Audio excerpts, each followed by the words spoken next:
Welcome back. We're with our friend, Jim Karol, and we're having so much fun talking about Memory Magic, his new book. So, Jim, we were just talking about how to make this stick. So for those of us who this isn't our business, memory is not our business. You're in it all day. You do brain stuff all day.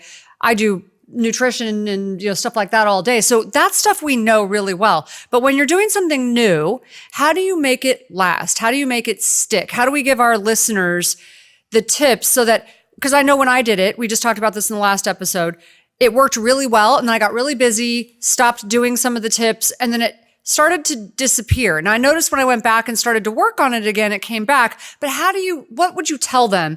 Like, so they don't feel bad when they don't remember it 4 months later or 6 months later. What do they need to do? Okay, that's a good question, because even myself, I'm supposed to be the man with the world's greatest long-term memory, and my stuff will disappear if I don't practice it at least maybe 2 or 3 times a year. And I call it memitation. That's not good. Meditation, memitation. I'll sit on my couch like this, and I'll close my eyes. My wife will be sleeping. It's 11 o'clock at night. And say, well, you mentioned the presidents. Say, for example, I'll review the presidents in my head. I'll go Washington. I don't talk out loud, obviously. They look crazy. I do it into myself. I go Washington, Adams, Jefferson, Madison, Monroe, Adams, Jackson, Harrison, Tyler, Polk, Taylor, Fillmore, Pierce, Buchanan, and I'll do all of this, and then it's done. Then I'll go, well, let's do the 2-letter Scrabble words: A-B-A-D-A-E-G-H-I-L-M-A-N-A-R-C-W. Yeah, I can't even keep up with my brain. That's how fast it recalls. So if you rehearse it every once in a while, after about maybe 3 or 4 rehearsals, it'll stick forever, like it is for me now. Like right now, I'll never forget the presidents, the states and capitals, the countries and capitals, the Scrabble words, because I rehearsed it so many times with my memitation program. And it's really cool. And the meditation it's a dark room. You relax, do your breathing exercises, and then you just recall, like yourself. You said you memorize the countries and the capitals of states. Just pick one of them and you'd be surprised how that relaxes you. Mm-hmm. Now, Daniel could probably explain what's happening better than I can as a psychologist and a psychiatrist. I'm assuming that when you relax and you're reviewing this information, it actually puts me to sleep, mm-hmm. Daniel. What is that all about? It's almost like the old adage. Well, it soothes you. But for the average person, working their brain actually grows their brain. Mm-hmm. And I'm certain, when you were 49 and really struggling with heart disease, your brain was probably not very good. Mm-hmm. But by exercising, increasing blood flow with new learning, you started to grow it.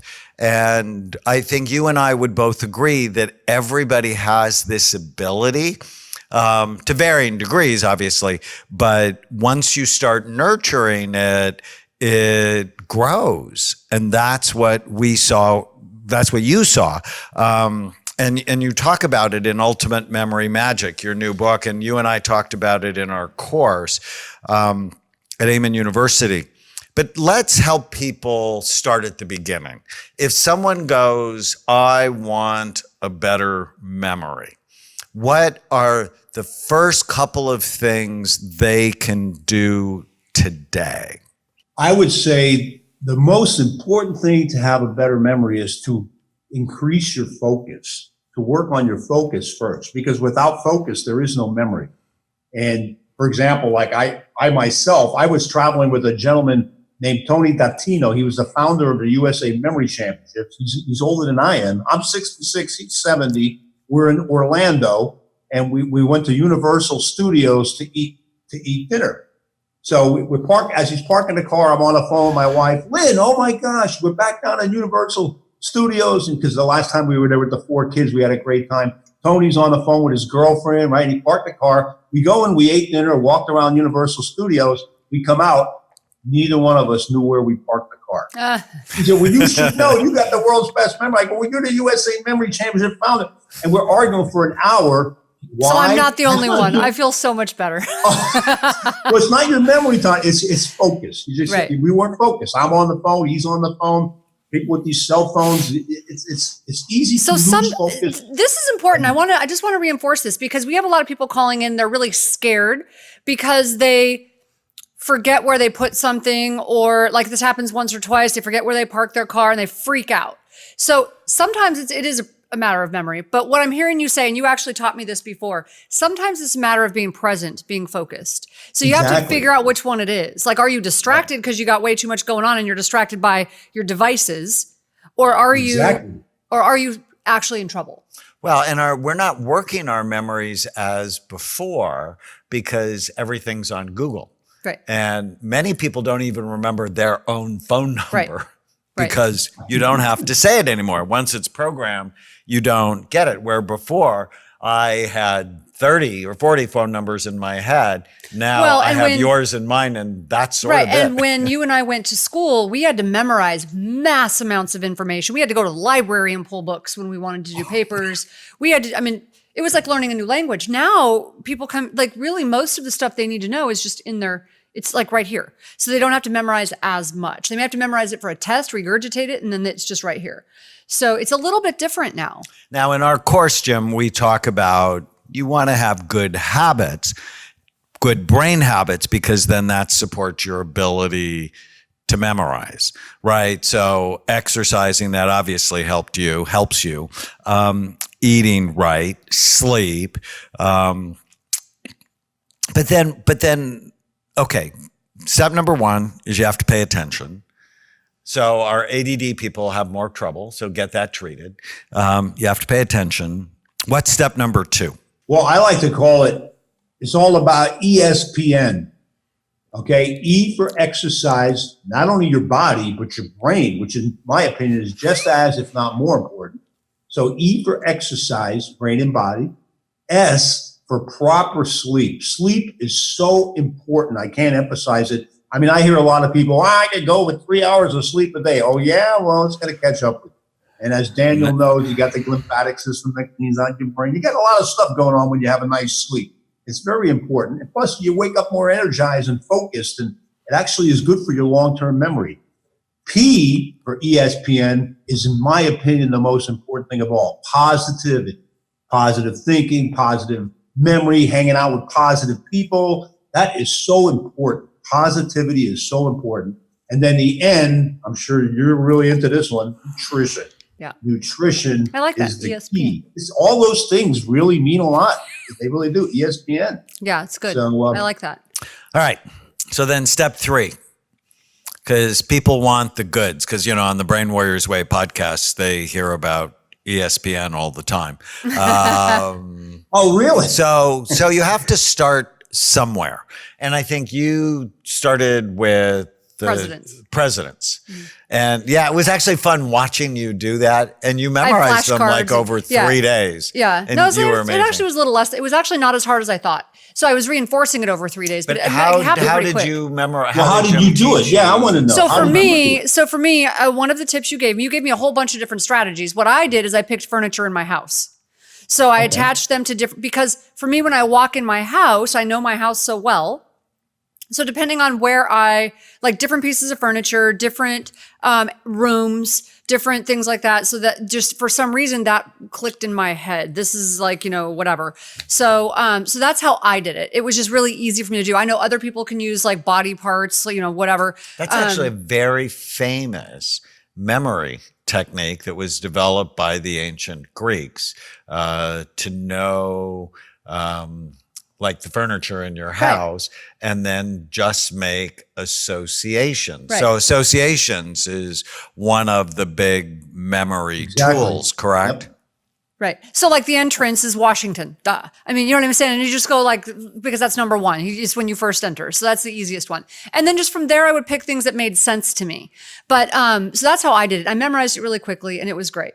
But I'm thinking that even for someone with ADD, this is a really good thing, because what do you need when you have ADD? You need focus. So this helps you it's fun and it helps you focus.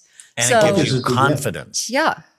And one of the reasons you feel good when you do it is because your confidence grows. Yeah. And as your confidence grows, it relaxes people. Mm-hmm. They're not as stressed when their confidence goes up. And your self-esteem and builds up. It's like, hey, and what I've discovered from focus, we talked about in the master memory course, focus with the deck of cards, but since then, I'm doing things with focusing. Like if I'm driving down the street and I see a stop sign and I read signs as I'm driving, like stop. To me, instead of seeing stop, I quickly translate it into numbers. 9056. 9 because the S is the 19th letter in the alphabet. I always drop off the first digit. T is the 20th letter in the alphabet. I drop off the 2, and so it's a 0. O is the 15th, and I look at the 5, and then P is 16. And this is what I do. And what it does is it trains your focus. It trains you to focus. Just like here, Dr. Amen. Amen would be 1354. It's like really cool. Daniel would be 414952. See, I have to focus. So that makes you think. So, yeah, it does. It does. It really, that's something I just came up with, and it's really working. And I've been telling the Wounded Warriors about doing this, or even something as simple as just reciting the alphabet backwards. Yeah. You have to focus, like, hey, it's Z, Y, you know what I mean? Anything that gets that noggin to think and focus is good for you. It also clears your mind from whatever you were thinking about previously when you have to do that. It's like a new exercise. It's like if I was thinking about something negative or something, really intense, and I do an exercise like that, it sort of lets go of what you were exactly. And that's so when we come back, I want to talk a little bit about your work with Wounded Warriors. We're with Jim Karol, the author of a new book, which I wrote the foreword for, Ultimate Memory Magic. It's available now nationwide on Amazon. I was in a Barnes & Noble last week, and I texted you a picture in Newport Beach. Cool. He is also has a course on Amen University. If you go to amenuniversity.com, Jim Karol's Memory Master Course, he and I did it together where we talk all about these techniques in great detail. So stay with us. We'll be back shortly. If you're enjoying the Brain Warriors Way podcast, please don't forget to subscribe so you'll always know when there's a new episode. And while you're at it, feel free to give us a review or 5-star rating, as that helps others find the podcast. If you're considering coming to Amen Clinics or trying some of the brain healthy supplements from BrainMD, you can use the code podcast10 to get a 10% discount on a full evaluation at amenclinics.com or a 10% discount on all supplements at brainmdhealth.com. For more information, give us a call at 855-978-1363.